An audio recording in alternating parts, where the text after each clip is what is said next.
नमस्कार साथियों, आज हम पढ़ने जा रहे हैं साउंड। साउंड साउंड क्या होता है? साउंड ध्वनि होती है जो हमारे कान में सुनाई देती है। अब ये ध्वनि अलग अलग प्रकार की हो सकती है, जैसा कि आप यहाँ पर चित्र के माध्यम से देख पा रहे हैं। स्पीकर से निकलने वाला साउंड भी होता है एक। दूसरा प्रकार होता है जो माइक से आवाज़ आती है, वो भी एक साउंड ही होता है। उसके बाद फ़ोन से जब हम बात करते हैं तो जो आवाज़ एक जगह से दूसरे जगह जाती है वो भी साउंड का ही प्रकार होती है।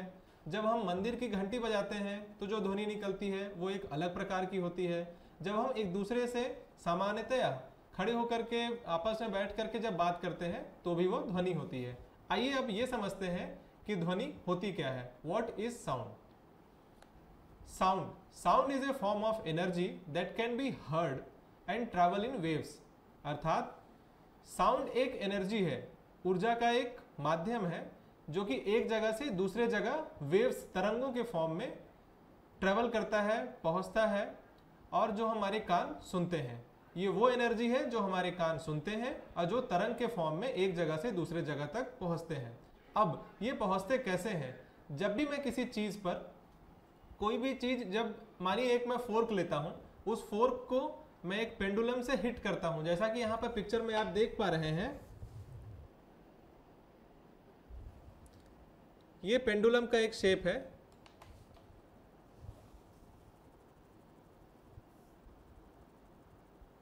ये एक पेंडुलम का शेप है, ये मेरी फोर्क है। इस फोर्क को जब मैं पेंडुलम से हिट करता हूं तो एक आवाज आती है। अब ये जो कंपन की आवाज है ये क्यों आती है? क्योंकि ये जो फोर्क है, इसको ध्यान से देखिए, यहां पर इस फोर्क में आपको एक झंझनाहट चिन्हित किया गया है। ये जो झंझनाहट है यही एक आवाज बन के हमारे कानों को सुनाई देती है। अब ये क्यों सुनाई देती है? क्योंकि जब भी कोई सामान, मैटर, वाइब्रेट्स और moves back and forth very quickly, then sound is made. मतलब कोई भी वस्तु, कोई भी चीज जब अपने ही जगह पर बहुत तेजी से हिलती है तो वो एक वेव फॉर्म करती है और वो वेव ही अब आपस में कम और पास और दूर जाते हैं तो वो एक ध्वनि उत्पन्न करते हैं जो हमारे कानों को सुनाई देती है। उदाहरण के तौर पे हम ये समझें कि हमारे यहाँ पर स्कूल में एक घंटी टंगी हुई रहती है, हम उसको बगल से बजाते हैं। जब हम उस पर ठोकर मारते हैं, जैसा कि यहाँ पे चित्र के माध्यम से दिखाया हुआ है, जब हम यहाँ पर इस घंटी को ठोक रहे हैं तो ये वाइब्रेट हो रहा है, मतलब इसमें झंझनाहट उत्पन्न हो रहा है और ये झंझनाहट ही है जो हमें एक साउंड या ध्वनि को सुनने के लिए मददगार होती है। अब ये साउंड बनता कैसे है, उत्पन्न कैसे होता है? यहां पर देखिए, आपको पिक्चर में दिखाया हुआ है, ये है एक फोर्क। जब ये फोर्क किसी भी चीज से टकराता है तो ये एक बार दाएं और दूसरी बार बाएं की ओर हिलता है।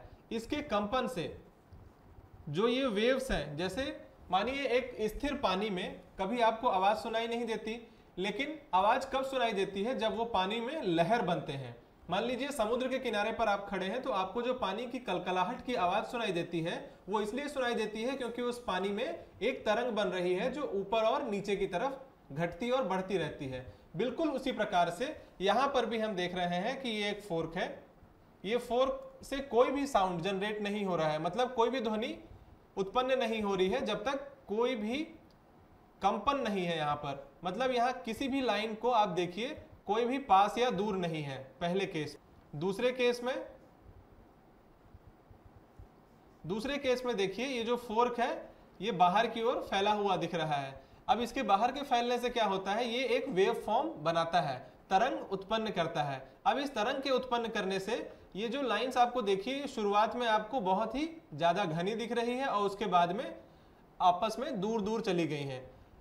इसी को जब हम और आगे की तरफ देखते हैं उस फोर्क को, तो फोर्क जो है वो अंदर की तरफ दोबारा झुका। अब ये क्यों हुआ? क्योंकि जैसे ही हमने फोर्क पे एक धक्का मारा, धक्का मारने से एक बार फोर्क अंदर की तरफ जाएगा, फिर बाहर की ओर जाएगा, फिर अंदर की तरफ आएगा, फिर बाहर की तरफ जाएगा। अब ये जितनी बार अंदर और बाहर की तरफ जाएगा तो ये जो तरंग है उसको एक बार ऊपर और एक बार नीचे की तरफ ढकेलता है। अब इसको हम समझने के लिए कैसे समझ सकते हैं? देखिए, एक बार ये जैसे ही फोर्क टकराया तो जितनी भी वेव्स हैं वो आपस में दूर दूर चली गई। उसके बाद फिर पास पास आई, फिर दूर दूर चली गई और फिर पास पास आई, और ऐसे ही होते हुए हमारे कानों तक पहुंचती हैं, जो कि हमें सुनाई देता है। हम उसको साउंड या ध्वनि कहते हैं। अब जैसे ही वेव फॉर्म्स तरंगे दूर जाती हैं, हम उस प्रक्रिया को रेयरफैक्शन बोलते हैं। क्या बोलते हैं दोस्त? रेयरफैक्शन। अब जब वो तरंग आपस में करीब आती हैं तो हम उस प्रक्रिया को कंप्रेशन बोलते हैं। तो इसी प्रकार से ये दोनों प्रक्रिया निरंतर चलती रहती है। एक बार रेयरफैक्शन होता है, दूसरी बार कंप्रेशन होता है, एक बार रेयरफैक्शन होता है, फिर दूसरी बार कंप्रेशन होता है, और इसी प्रकार से जो ध्वनि है वो उत्पन्न होती है। इसको समझे कि मध्यम में कंपन के कारण संपीड़न और विरलन, संपीड़न मतलब रेयरफैक्शन, विरलन मतलब कंप्रेशन उत्पन्न होते हैं, जिससे ध्वनि उत्पन्न होती है। ध्वनि क्या है? जैसा कि मैंने आपको बताया, ध्वनि एक एनर्जी है। ध्वनि ऊर्जा का एक रूप है जो हमारे कानों में संवेदना उत्पन्न करता है। ध्वनि के संचारक के लिए माध्यम आवश्यक है, मतलब साउंड को एक जगह से दूसरे जगह पहुंचने के लिए मीडियम की आवश्यकता होती ही है। मानिए किसी जगह पर जहां पर मीडियम नहीं है, हवा, पानी या कोई ना कोई एक माध्यम होना चाहिए जो साउंड एनर्जी को एक जगह से दूसरे जगह तक ले जा सके। यदि माध्यम नहीं होगा तो हमें वो ध्वनि आवाज सुनाई नहीं देगी। अब इसमें हमने अभी सीखा रेयरफैक्शन और कंप्रेशन। अब इसी को हम दूसरे ढंग से समझते हैं कि देखिए, यहाँ कंप्रेशन मतलब घनत्व तो ज्यादा है यहाँ वेव्स का, रेयरफैक्शन मतलब घनत्व तो कम है। अब ये जो साइकिल है, यदि मैं पकड़ता हूं कि जहां पर घनत्व खत्म हो रहा है, जहां पे ज्यादा घनत्व की लाइन खत्म हो रही है और जहां पे दोबारा शुरू हो रही है, इन दोनों के बीच को हम एक साइकिल बोलते हैं। क्या बोलते हैं? एक साइकिल कंप्लीट होना बोलते हैं। आइए इसी कड़ी में हम आगे बढ़ते हैं। अनुप्रस्थ तरंगे मतलब लॉन्गिट्यूडनल वेव्स। जो भी साउंड होता है, साउंड वेव्स जो होती हैं, तरंगे जो होती हैं, वो लॉन्गिट्यूडनल पाथ को फॉलो करती हैं। अब लॉन्गिट्यूडनल क्या होता है? जैसा कि मैंने आपको बताया, एक बार कंप्रेशन होता है, दूसरी बार रेयरफैक्शन होता है, फिर कंप्रेशन होता है, फिर रेयरफैक्शन होता है। यहाँ पर C को मतलब कंप्रेशन, R मतलब रेयरफैक्शन। तो ये क्रमबद्ध तरीके से CR CR CR CR इस तरह से चलता हुआ चला जाता है। अब इस CR को यदि मैं ग्राफ के तौर पर देखूं तो ये कैसा होता है? जब कंप्रेशन होता है, चूंकि ज़्यादा दबाव रहता है तो डेंसिटी ज़्यादा रहती है, ये ऊपर की तरफ रहेगा। जैसे ही रेयरफैक्शन होता है तो वो नीचे की तरफ आएगा। फिर कंप्रेशन हुआ, एक बार फिर तरंग ऊपर की ओर बनेगी, फिर नीचे, फिर ऊपर, फिर नीचे, फिर ऊपर, और इस तरह से ये एक वेव फॉर्म बना। अब इस वेव फॉर्म में कुछ मूलतः चीजें होती हैं जिसे हम बोलते हैं डिस्टेंस, वेवलेंथ, जिसको हम यहाँ पर लैम्डा के निशान से बता रहे हैं। इस निशान को हम लैम्डा बोलते हैं। लैम्डा वेवलेंथ को दर्शाता है। उसके बाद जो सबसे ऊपरी हिस्सा होता है इस वेव का, उसको हम क्रस्ट बोलते हैं। जो सबसे निचला हिस्सा होता है हम उसको ट्रफ बोलते हैं। इन दोनों के बीच की दूरी को हम टाइम बोलते हैं, जो समय लग रहा है एक बार ध्वनि को, मतलब एक साइकिल होने के लिए R से C और C से R जाने के लिए जो बीच का समय है, हम उसको साइकिल बोल रहे हैं। और ये जो क्रस्ट और ट्रफ मतलब एक बार ऊंचाई और एक बार गहराई, दोनों के बीच के समय को हम टाइम बोल रहे हैं। आइए इसे हम और अच्छे ढंग से समझते हैं। अब मूलतः जैसा कि मैंने आपको बताया, एक आयाम होता है। आयाम क्या होता है? मध्य स्थिति के किसी एक और अधिकतम विस्थापन को आयाम कहते हैं। यहाँ पर A जो है वो आयाम बता रहा है, इस दूरी को हम आयाम बोल रहे हैं दोस्तों। मध्य स्थिति के किसी एक और अधिकतम विस्थापन को आयाम कह रहे हैं। अब आवृत्ति क्या होती है? आवृत्ति मतलब फ्रीक्वेंसी। फ्रीक्वेंसी, एक सेकंड में कंपनों की संख्या को तरंग की आवृत्ति कहते हैं। मानिए यदि मैं इसको एक पीरियड पकड़ता हूं कि ये एक समय है, इसमें ये कितनी बार अप और डाउन आ रहा है, इसकी काउंटिंग को, इसकी गिनती को हम फ्रीक्वेंसी के ढंग से समझते हैं। अब ये जो ऊपर वाला चित्र है, इसमें हम ये समझ पा रहे हैं कि उतने ही समय में ये ज्यादा बार ऊपर और नीचे, ज्यादा बार ऊपर और नीचे हो रहा है, मतलब हाई फ्रीक्वेंसी है, आवृत्ति यहाँ पर ज्यादा है। उसी में नीचे वाले चित्र में आप देखिए, उसी समय के दौरान ये जो ऊपर और नीचे होने की प्रक्रिया है, मतलब रिफ्रैक्शन और कंप्रेशन होने की जो प्रक्रिया है, ये कम बार हो रही है, अर्थात ये लो फ्रीक्वेंसी वेव है। आवृत्ति मतलब फ्रीक्वेंसी, एक निश्चित समय में तरंगों को कितना बार कंपन हो रहा है उसको हम आवृत्ति बोलते हैं, फ्रीक्वेंसी बोलते हैं। अब ये हाई फ्रीक्वेंसी भी होती है और लो फ्रीक्वेंसी भी होती है। हम चित्र के माध्यम से इसको कैसे समझ सकते हैं, एक निश्चित समय में कितनी बार वेव फॉर्म्स ऊपर और नीचे ट्रेवल कर रहे हैं उससे हाई फ्रीक्वेंसी कहते हैं। जब वो ही चीज कम बार होगी तो हम उसे लो फ्रीक्वेंसी कहते हैं। उसके बाद आता है आवर्तकाल। एक कंपन पूरा करने में जो समय लगता है, जो टाइम पीरियड लगता है, उसको हम यहाँ पर आवर्तकाल बोल रहे हैं। अब इसको कैसे समझते हैं, ये है ए जो है ये स्टार्ट पॉइंट है आपका, और दूसरा जो एंड हो रहा है इस वेव का वो यहाँ पर ई में हो रहा है। ए पर ये वेव फॉर्म तरंग शुरू हो रही है, यहाँ ई पर ये खत्म हो रही है। तो इस वेव को, तरंग को ए से शुरू करके बी मतलब क्रस्ट, उसके बाद डी मतलब ट्रफ और ई तक पहुंचने में जो भी समय लग रहा है हम इसे टी मतलब टाइम के अनुसार बता रहे हैं कि इसे हम टाइम पीरियड बोलते हैं, समय अवधि बोलते हैं या आवर्तकाल बोलते हैं। इसकी यूनिट क्या होती है, सेकंड। मूलतः हम इसके यूनिट को समय में देखते हैं, सेकंड में देखते हैं। अब तरंग दैर्ध्य क्या होता है, दो क्रमबद्ध सुरंग को, गर्त अथवा क्रमागत को, संपीड़क और विरलन के बीच की दूरी को हम तरंग दैर्ध्य बोलते हैं या तरंग की लंबाई कहते हैं। जैसा कि मैंने आपको बताया, इस निशान को हम लैम्डा बोलते हैं। ये लैम्डा हमें तरंग दैर्ध्य या फिर वेवलेंथ को बता रहा है। ये क्या होता है, एक क्रस्ट से दूसरे क्रस्ट के बीच की दूरी को हम वेवलेंथ बोलते हैं। या फिर हम इसको दूसरे तरीके से समझे तो एक ट्रफ से दूसरे ट्रफ की दूरी को भी हम वेवलेंथ बोलते हैं। इस प्रकार हमने चार चीजें इसमें सीखी, आयाम, आवृत्ति, आवर्तकाल और तरंग दैर्ध्य। आगे समझते हैं कि हमें जो चीज सुनाई देती है उसे हम कैरेक्टरिस्टिक या उसकी विशेषता कैसे समझते हैं, या उसको हम कैसे वर्गीकृत करते हैं उसकी विशेषता को। हम मूलतः किसी भी जो आवाज हमको सुनाई देती है हम उसको लाउडनेस, पिच और क्वालिटी, इन तीन फॉर्म्स, इन तीन प्रकार से हम उसके विशेषता को वर्गीकृत करते हैं। अब मानिए कोई भी चीज मुझे लाउड सुनाई दे रही है, मतलब ज्यादा तेज सुनाई दे रही है, मतलब क्या होगा, उसका जो एम्पलीट्यूड है वो ज्यादा होगा। मतलब ये तरंग की जो ऊंचाई है ये जब कम होगी तो वो सॉफ्ट साउंड होगा, लाउडनेस कम होगा। और जब वही वेव फॉर्म ज्यादा ऊंचाई तय करेगा, मतलब जिसका क्रस्ट बहुत दूर बनेगा और ट्रफ बहुत नीचे बनेगा, तो वो आवाज लाउड होगी। इस तरह से हम वेव के फॉर्म को देख करके ये बता सकते हैं कि वो लाउड है कि सॉफ्ट है। दूसरा होता है पिच।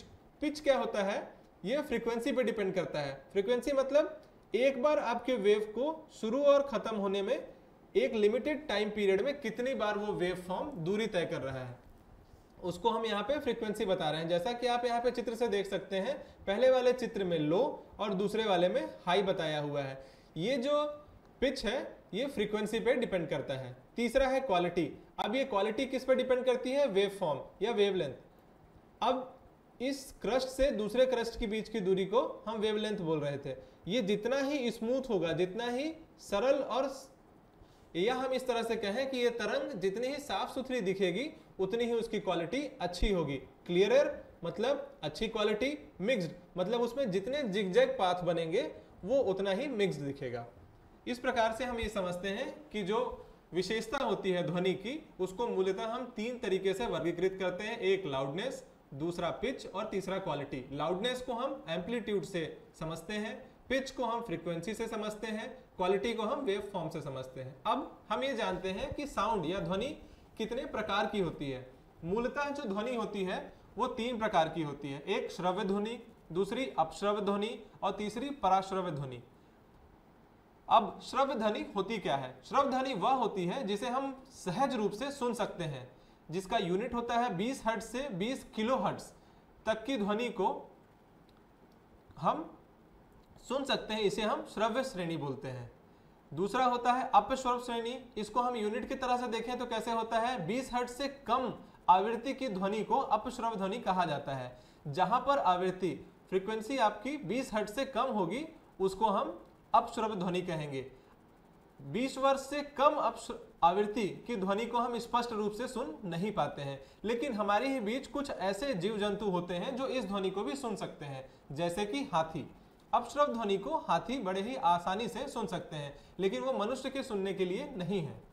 मनुष्य किस ध्वनि को सुन पाता है? श्रव्य ध्वनि, मतलब 20 हर्ट्ज से लेके 20 किलो हर्ट्ज तक के ध्वनि को हम और आप बड़े ही आसानी से सुन पाते हैं। अब इसके अलावा होता है एक पराश्रव्य ध्वनि। पराश्रव्य ध्वनि को यदि हम यूनिट के माध्यम से जाने तो वो होता है 20 किलो हर्ट्ज से अधिक की आवृत्ति होने पर उस ध्वनि को हम पराश्रव्य ध्वनि बोलते हैं। 20 किलो हर्ट्ज से अधिक की आवृत्ति को हम सहज रूप से नहीं सुन पाते, हमारे कान इतनी अधिक आवृत्ति ध्वनि सुनने के लिए नहीं बने हैं या सहन नहीं कर पाते हैं, इससे हमारे कान के पर्दे फट सकते हैं। लेकिन हमारे बीच से कुछ ऐसे जीव जंतु हैं जो इस ध्वनि को भी सुन सकते हैं, जिसे हम चमगादड़ कहते हैं। आपके घरों के आसपास उड़ने वाले चमगादड़ इस 20,000 किलो हर्ट्ज से भी अधिक की आवृत्ति वाले ध्वनि को बहुत ही आसानी से सुन सकते हैं, लेकिन ये आप और मेरे सुनने के लिए नहीं है। हम जो सुन पाते हैं, ह्यूमन जो सुन पाते हैं, मनुष्य जाति जो सुन पाती है, उसे श्रव्य ध्वनि बोलते हैं।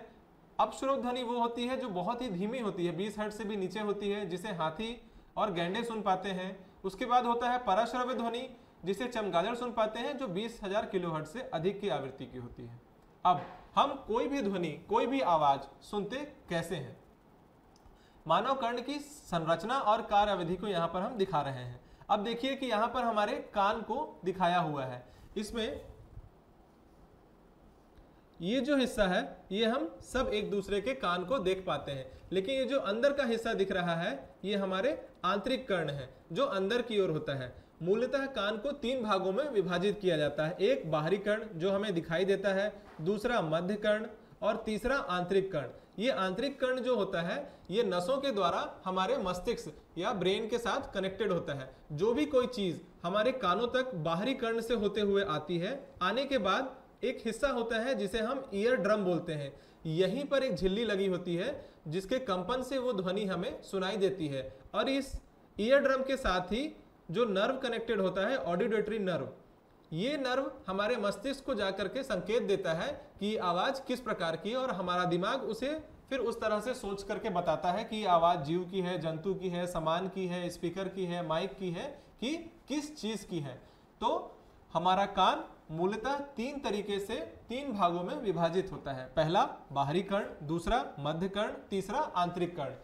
बाहरी कर्ण जो हमें दिखाई दे रहा है, ये हिस्सा जो हमें दिखाई दे रहा है, हम इसे बाहरी कर्ण कहते हैं। इसके अंदर में जो पहला अंदर का जो लेयर होता है, उसमें एक चीज होती है ईयर ड्रम, जिसमें झिल्ली की तरह वो काम करती है, जो कि बाहर से जो भी आवाज हमारे हवा के माध्यम से हमारे कान के अंदर जब घुसती है तो उसमें कंपन होता है। उस कंपन से जो चीज हमें सुनाई देती है, उसके संकेत को हमारा कान जो होता है वो नस के माध्यम से हमारे मस्तिष्क को भेजता है, और उसके बाद हम ये पता कर पाते हैं कि आवाज कैसा है, ज्यादा तेज है, कम तेज है, मशीन से उत्पन्न होने वाली ध्वनि है, मनुष्य की ध्वनि है, या कैसी है। उसके अनुसार फिर हमारा मस्तिष्क काम करता है।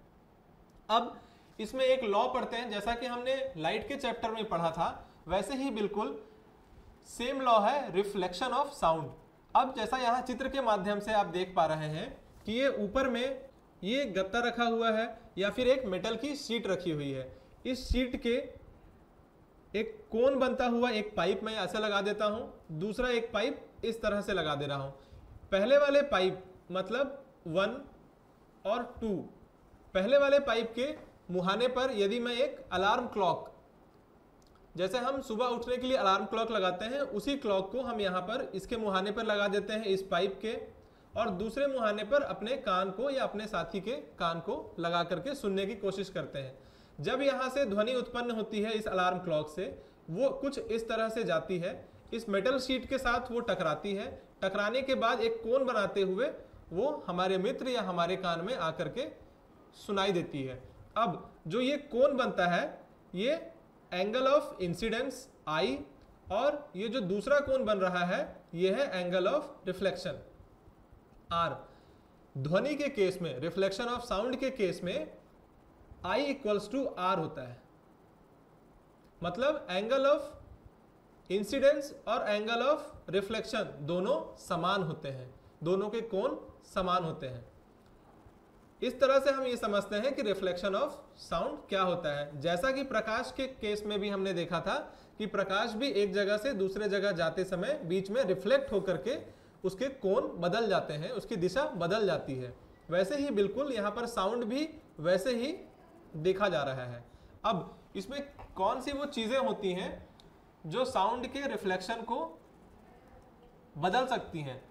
जैसा कि सबसे पहले मैंने आपको बताया था, साउंड वेव को एक जगह से दूसरे जगह जाने के लिए माध्यम की जरूरत होती है। ये माध्यम आपका सॉलिड हो सकता है, ठोस पदार्थ हो सकता है, लिक्विड हो सकता है, द्रव पदार्थ हो सकता है, या गैसियस फॉर्म में भी हो सकता है।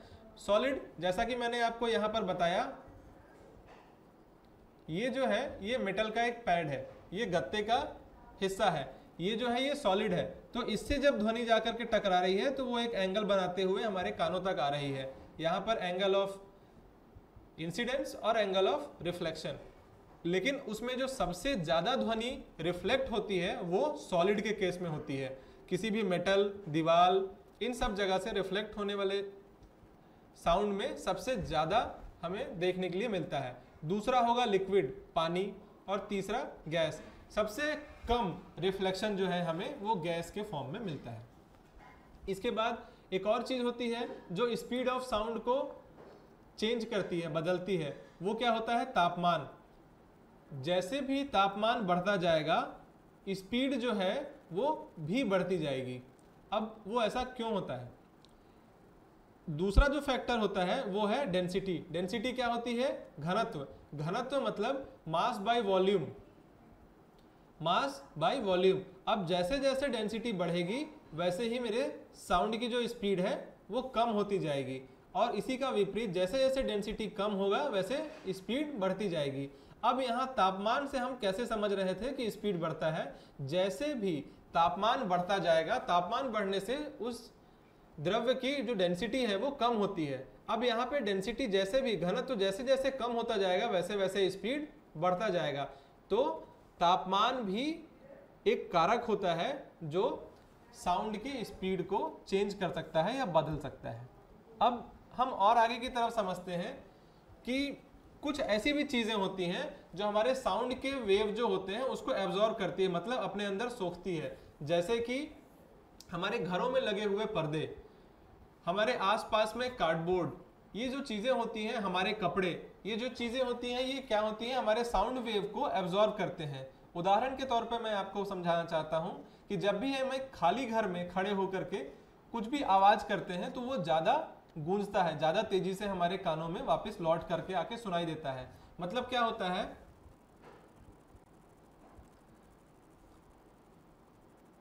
मानिए ये दीवार है, यहाँ पर मैं खड़े होकर के कुछ भी आवाज कर रहा हूँ, मेरी आवाज यहाँ से निकलेगी, निकलने के बाद टकरा करके वो कुछ इस प्रकार लौटेगी। अब चूंकि ये जगह खाली है तो जो रिफ्लेक्शन होता है वो बहुत तेजी से होता है, जैसा कि हमने देखा यहाँ पर कि सॉलिड में मैक्सिमम रिफ्लेक्शन होता है। तो ये जो आवाज है ये टकरा करके लौटती है। लेकिन जैसे ही हमारे घरों में पर्दे लग जाते हैं, घरों में अन्य सामान रख दिए जाते हैं, तो उसके बाद वही आवाज बहुत ही दब करके धीमे तरीके से हमारे कानों तक आती है। इससे हमें ये पता चलता है कि जो भी सामान हमारे घरों में जुड़ते जा रहे हैं, पर्दे हुए, चादर हुए, कपड़े हुए, ये ऐसी चीजें होती हैं जो हमारे साउंड वेव को एब्जॉर्ब करती हैं। यहाँ पर आपको एक और चीज मैं बताना चाहूंगा कि जो एयर होता है, हवा जो होती है, उसमें साउंड 16 गुना ज्यादा ट्रेवल करती है पानी की तुलना में। यदि मैं ये समझूं कि पानी में जो साउंड वेव है वो किस गति से जाती है, मान लीजिए यदि वो 1 मीटर पर सेकंड की गति से जा रही है, तो जब वो मेटल के केस में या सॉलिड के केस में आएगी और उसका माध्यम एयर होगा तो वो 16 गुना तेजी से जाएगी। इसीलिए जब मैं किसी स्विमिंग पूल या तालाब के अंदर से आवाज लगाता हूं तो बाहर आवाज जो निकल के आती है वो 1/16 गुना कम होकर के आती है। अब कुछ ऐसी चीजें होती हैं जो मूलतः हमारे आसपास में बहुत ही आसानी से हमें देखने के लिए मिलती है। जैसे जब भी बरसात के मौसम में बिजली कड़कती है तो जो आवाज हमारे कानों तक आती है वो भी एक स्पीड के साथ आती है। अब हम उसे कैसे समझ सकते हैं कि जो स्पीड ऑफ साउंड जो होता है, यदि हवा, वहां पर माध्यम तो सिर्फ हवा है, हवा यदि 20 डिग्री तापमान पर है तो वो करीब करीब 340 मीटर पर सेकंड के वेग से हमारे कानों तक आती है। तो मूलतः हम ये समझते हैं कि यदि 340 मीटर पर सेकंड की गति से हमारे कानों तक ये साउंड ट्रेवल कर रहा है तो वो कितनी दूरी ट्रेवल करके आ रहा है। तो इसके लिए हम ये समझते हैं कि यदि मैं एक जगह पर खड़ा होकर के किसी दूर पहाड़ के या किसी ऊंचाई वाली जगह पर खड़े होकर के चिल्ला रहा हूं, आवाज निकाल रहा हूं, तो मिनिमम 17 मीटर की दूरी पर वो आवाज वहां से टकरा करके मेरे कानों तक दोबारा वापस आके सुनाई देती है, क्योंकि यहाँ पर जो स्पीड ऑफ साउंड है ये फिक्स है 340 मीटर पर सेकेंड। तो मूलतः 340 मीटर पर सेकेंड के हिसाब से 17 मीटर तक मेरी आवाज जाकर के ट्रेवल करेगी और वहां से टकराने के बाद दोबारा मेरे कानों तक वापस होकर के आती है। अब हम इसे और एक चीज जो है इस साउंड में वो समझते हैं। एक तो ये कि साउंड में इको जनरेट होता है। हमने ये आवाज कई बार सुनी होगी, जो ध्वनि हमें बार बार सुनाई देती है। जैसा कि कहीं पर भी आप गए होंगे, स्टेज में परफॉर्मेंस हो रहा है आपके स्कूल में, तो माइक टेस्टिंग के समय अब आप आवाज सुनते होंगे जो कि एक बार, दो बार, तीन बार, चार बार दोहरा करके आपके कानों तक वापस आती है। मानिए मैं कोई भी एक आवाज निकालता हूं हेलो, तो वो मेरे कानों तक 2-3 बार सुनाई देता है, हेलो हेलो हेलो। इस तरह से जितनी बार वो रिपीट होकर के मेरे कानों तक आ रहा है, इस तरह की आवाज को हम इको बोलते हैं। अब ये इको होता क्यों है? And echo is reflected sound, मतलब ये एक प्रकार का ध्वनि है जो कि रिफ्लेक्शन के कारण मेरे कानों तक दोबारा आ रहा है। अब ये ध्वनि क्यों मेरे पास दोबारा आ रहा है? क्योंकि ये अलग अलग जगह से, अलग अलग सरफेस से रिफ्लेक्ट होकर के आ रहा है। इस पूरे साइंस विज्ञान को, जो ध्वनि का विज्ञान है, हम उसे एकॉस्टिक कहते हैं। Acoustic is the study of the way sound reflects of from any object in a closed room. मतलब एकॉस्टिक एक अलग तरह का विज्ञान है जो कि ध्वनि को एक जगह से दूसरे जगह जाने की पूरी पद्धति को, पूरी प्रक्रिया को बहुत ही अच्छे ढंग से समाहित करके हमें समझाता है। अब इसमें कई बार ऐसी भी चीजें होती हैं कि जो आवाज है मेरा, वो लगातार गूंजता नहीं है लेकिन लंबे समय तक मुझे सुनाई देता है, हेलो। इस तरह से जो लंबे समय तक जो आवाज निकल करके आती रहती है मेरे कानों तक, उसे हम रिवर्बरेशन कहते हैं। अब ये रिवर्बरेशन क्या होता है? Multiple reflection of sound with in A room. मतलब मानिए कोई भी रिफ्लेक्शन हो रहा है लेकिन वो कंटिन्यूअस हो रहा है, उसके दो वेव फॉर्म्स के बीच में यदि गैप होगा तो वो इको होगा, हेलो हेलो हेलो। इसमें मानिए आप कि एक बार के हेलो की आवाज और दूसरे बार की हेलो की आवाज के बीच में वो गैप इसलिए आ रहा है क्योंकि वो दो अलग अलग वेव फॉर्म्स मेरे कानों तक आ रही हैं। लेकिन जो दूसरा है, पहला इको और दूसरा है रिवर्बरेशन। अब ये रिवर्बरेशन क्या है? हेलो। बहुत लंबे समय तक वही आवाज यदि मेरे कान तक आ रही है, मतलब रिफ्लेक्शन तो हो रहा है लेकिन वो लगातार हो रहा है। पहला मल्टीपल है और लगातार लंबे समय तक रिफ्लेक्ट होता चला जा रहा है, उसके बीच में टाइम पीरियड कम है। अब ये टाइम पीरियड कम रहने के कारण वो रिवर्बरेशन होता है। तो हम यहाँ पर दो चीजें और सीखे, एक इको और दूसरा रिवर्बरेशन। इस प्रकार से हम अपने आज के चैप्टर को यहीं पर समाप्त करते हैं। आशा करता हूं कि आप सभी ने बहुत सारी चीजें सीखी होंगी। ध्वनि क्या होता है, कितने प्रकार का होता है, उसको हम वेव फॉर्म्स के रूप में कैसे समझते हैं, ग्राफ के अलग अलग wavelength, frequency, time period, crust, trough क्या होते हैं। उसके बाद हमने सीखा कि हमारे कान किसी भी आवाज को क्यों सुनते हैं, कैसे सुनते हैं, कितने वर्गीकरण होते हैं हमारे कान के। उसके बाद हमने रिफ्लेक्शन समझा, रिफ्लेक्शन का माध्यम किसमें ज़्यादा होता है, किसमें कम होता है, सॉलिड में मैक्सिमम और गैस में मिनिमम होता है। उसके बाद हमने समझा कि जो स्पीड ऑफ साउंड है वो किन कारणों पर, किन कारकों पर निर्भर करती है, जैसा कि टेम्परेचर और डेंसिटी। उसके बाद हमने सीखा इको क्या होता है और रिवर्बरेशन क्या होता है। इसी प्रकार मैं इस अध्याय को समाप्त करता हूँ। धन्यवाद।